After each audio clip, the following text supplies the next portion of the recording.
If you need to get your sprinklers running after winter, I'm going to show you how in this video. There's a few tools you're going to need to do this. One is a wrench like this.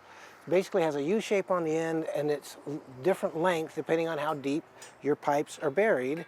I also need a pair of channel locks. I could use a crescent wrench, take the lid off. And I like to have a light, particularly for this, so that I can show you what the valve looks like. Somewhere in your front yard, you've got a tube with a lid on it. If you don't know where it is, then look somewhere between where your water meter is at the street and where your water main goes into the house. Hopefully you'll be able to find it. Ours is right here. Once you've found the lid, ours has been hit by the lawnmower, then take the lid off. Down that tube is where the valve is that you're going to turn on. Hopefully you can see that valve down at the bottom. I'm going to try to do this so that you can see the whole thing. But now I've got it on that valve. That valve is a 90-degree turn, full on, full off. I don't remember which direction's which, but you just try it one way. If it turns that way, then you're good.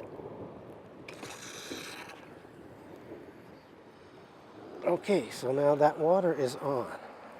I can put the lid back on. I'm going to tighten it as low as it'll go so that I don't hit it with the lawnmower again. Okay, now the water is onto the sprinkler system, but there's a few more things you want to do.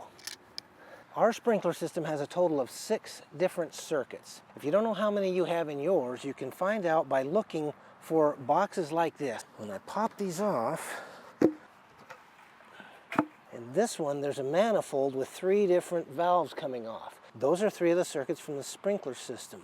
This is actually a drain back valve, but I told you I got 6 and there's only 3 here. That's because the other 3 are in back.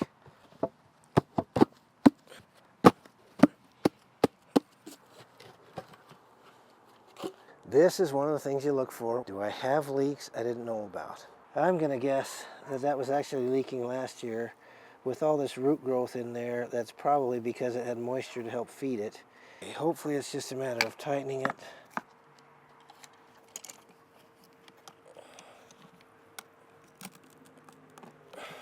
It's always good to get a good shot of the bald spot. Oh, snugged it down and it stopped leaking. So once you've got the water onto the system, and in our case we've tightened up that one joint so it's not leaking in the valve box, we want to run each circuit and look at all the heads to make sure that the heads are still functioning. Sometimes they get damaged in the winter time. You just want to make sure they're spraying the right areas. I've got a master's degree in engineering, but I think you need a PhD to figure out these sprinkler control system boxes. Of course, you could always read the instruction manual, but who wants to do that? This video is not about how to program these, by the way, so look for a different video on that one. It's off now. We'll turn it to auto, and then I can enter manual mode and let that start, and that should run circuit 1 for 9 minutes. Now we'll go look at the heads in circuit 1 and see how they're spraying. So this circuit has 4 heads on it. This one rotates, that one rotates, that one rotates, and this one is just fixed. And what I want to do is make sure that the rotation is spraying where we want it to spray. So this one should stop here, and it does. And it should stop at the sidewalk, and it looks like it is. That one sweeps the full 180 degrees, and it looks like it's doing that. It is spraying a little low, but that's probably okay. And I'm going to go look at the one over here, and it looks like it is. So this circuit looks to be in good shape. So now we're going to do the same thing for the other 5 circuits. Some of the things you might run into are sprinkler heads that appear to have damaged during the winter. Here's another head that is not functioning. I've got 2 sprinkler heads that need to be replaced, and I've got a line in my garden box that has a hole in it.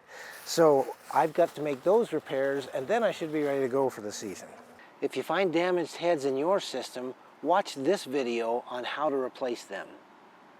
This turned out to be a lot more work than I anticipated. I hope that yours is not as complicated. If you don't have broken sprinkler heads, and if it works like it did when you shut it off last year, which most years it should, then you will have been done a lot faster than I have today. I made this channel specifically for young men that are growing up without a dad. So why would I put a video about how to turn on a sprinkler system after winter on a channel that's made for young men growing up without a dad? A lot of the challenges we have when we grow up without a dad is someone to ask how to do things. So this is one of those. If you've grown up without your dad, then make sure you download the Map to Manhood. It's a free guide that shows you some of the lessons that you're at biggest risk of not getting if you've been raised without a dad, like I was. If you haven't downloaded it, go get the Map to Manhood. All right, I've got the new heads on these two. We're gonna run one more test of all the circuits, just make sure we're good. Then we're early enough in the season, I'll probably leave my controller off and just come out and manually run it when we need to water the lawn. But eventually we'll turn it on to auto and it can take care of the watering of the lawn for the season. Let's see how this works. So I'm watching the distance and the rotation on these two, because these are the two that I just put in.